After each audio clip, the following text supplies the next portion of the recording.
Salam, hər vaxtınız xeyir olsun. Zəngəzur TV-də xəbər vaxtıdır. Ən son xəbərləri diqqətinizə çatdıracağıq.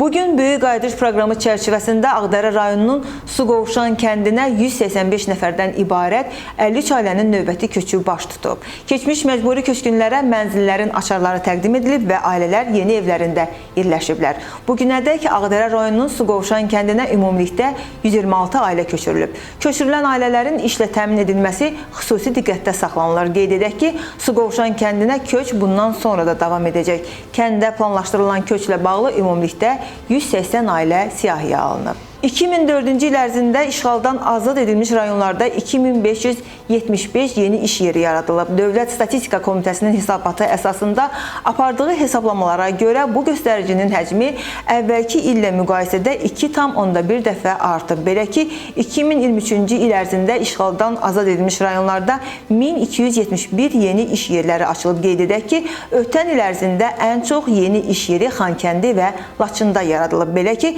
hesabat dövründə Xankəndidə 702, Laçında isə 471 yeni iş yerləri yaradılıb.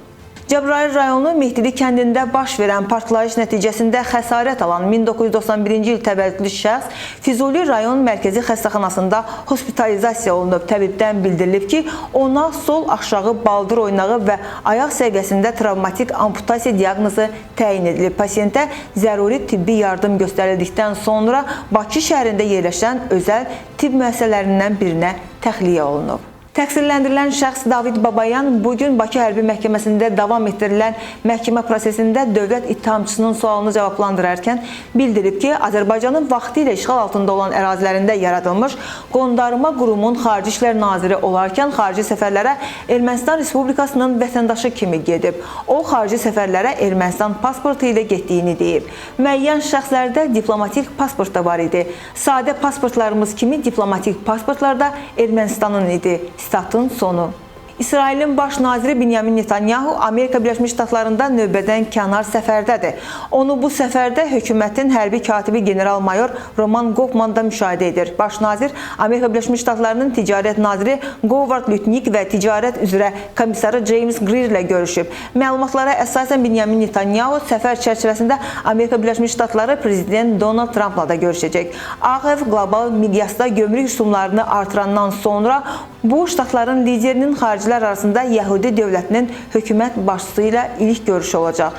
Netanyahunun səfəri zamanı Həmas Tel Avivdən 32 kilometr cənubda yerləşən İsrailin Aşdod şəhərini Qəzza zolağından raket atəşinə tutub. Baş nazir İsrail Müdafiə Ordusuna cavab zərbəsi endirməklə bağlı tapşırıq verib.